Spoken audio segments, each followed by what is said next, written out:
Hello, ಎಲ್ಲರಿಗೂ ಗೌರಿ ಗಣೇಶ ಹಬ್ಬದ ಶುಭಾಶಯಗಳನ್ನ ಹೇಳ್ತಾ ನಾನು ಈ ವ್ಲಾಗ್ನ ಸ್ಟಾರ್ಟ್ ಮಾಡ್ತಾ ಇದ್ದೀನಿ. ನಾನು ಹೇಗೆ ನಮ್ಮ ಮನೆಯಲ್ಲಿ ಗೌರಿ ಗಣೇಶ ಹಬ್ಬನ ಆಚರಿಸ್ದೆ ಅಂತ ಇಲ್ಲಿ ನೋಡ್ಬೋದು. ನಮ್ಮ ಮನೆಯಲ್ಲಿ ನಾವು ತುಂಬ ಸಿಂಪಲ್ಲಾಗಿ ಹಬ್ಬನ ಸೆಲೆಬ್ರೇಟ್ ಮಾಡಿದ್ವಿ.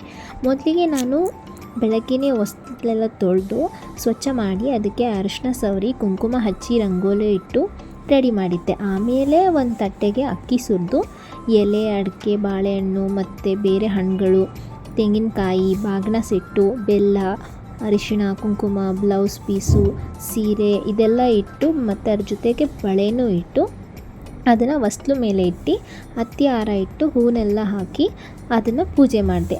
ಆಮೇಲೆ ಸೌತೆಕಾಯಿನ ಬಾಗಿಲಿಗೆ ನಿವಾಳಿಸಿ ಹೊಸ್ತಿಲ ಮೇಲೆ ಹೊಡೆದು ಎರಡು ಭಾಗನ ಆ ಕಡೆ ಈ ಕಡೆ ಇಟ್ಟು ಆರತಿ ಬೆಳಗ್ದೆ. ಆರತಿ ಬೆಳಗಾದ್ಮೇಲೆ ಗೌರಿ ದಾರಾನ ಒಂದು ಹೊಸ್ಲಿಗೆ ಕಟ್ಟಬೇಕು ಅಂತ ಹೇಳ್ತಾರೆ. ಅದಕ್ಕೆ ಹೊಸ್ತಿಲಿಗೂ ಕೂಡ ಗೌರಿ ದಾರಾನ ಕಟ್ಟಿ ದೇವರಿಗೆ ನಮಸ್ಕಾರ ಮಾಡಿಕೊಂಡು ಗೌರಿ ಬಾಗ್ನನ ಹೊಸ್ತಿಲಿಗೆ ಅರ್ಪಿಸಿ ನಾನು ನಮಸ್ಕಾರ ಮಾಡಿಕೊಂಡು ಬಂದಂತಹ ಮುತ್ತೈದೆಯರಿಗೆ ಅರಿಶಿನ ಕುಂಕುಮ ಬಾಗಿನ ಕೊಟ್ಟು ಅವರಿಗೂ ಗೌರಿ ದಾರ ಕಟ್ಟಿ ನಾನು ಕಟ್ಟಿಸ್ಕೊಂಡು ನಮ್ಮ ಗೌರಿನ ನಾವು ಒಳಗೆ ಕರ್ಕೊಂಡು ಹೋದ್ವಿ.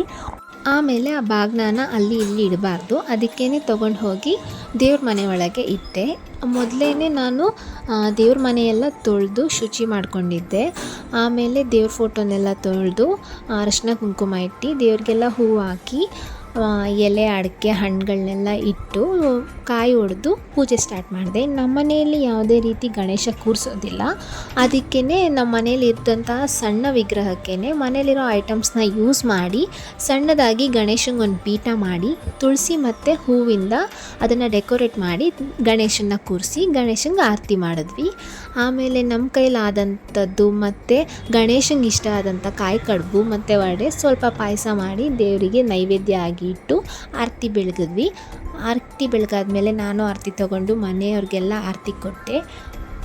ಮತ್ತು ಈ ಆರತಿ ನಿಮಗೂ ಕೊಡ್ತಾ ಈ ಗಣೇಶ ಹಬ್ಬ ನಿಮಗೂ ಕೂಡ ಎಲ್ರಿಗೂ ಒಳ್ಳೇದು ಮಾಡಲಿ ಅಂತ ಹೇಳ್ತಾ ಈ ನನ್ನ ವ್ಲಾಗ್ನ ಮುಗಿಸ್ತಾ ಇದ್ದೀನಿ. ಇಷ್ಟ ಆದರೆ ಲೈಕ್ ಮಾಡಿ, ಶೇರ್ ಮಾಡಿ, ಕಮೆಂಟ್ ಮಾಡಿ, ಸಬ್ಸ್ಕ್ರೈಬ್ ಮಾಡೋದನ್ನು ಮರಿಬೇಡಿ.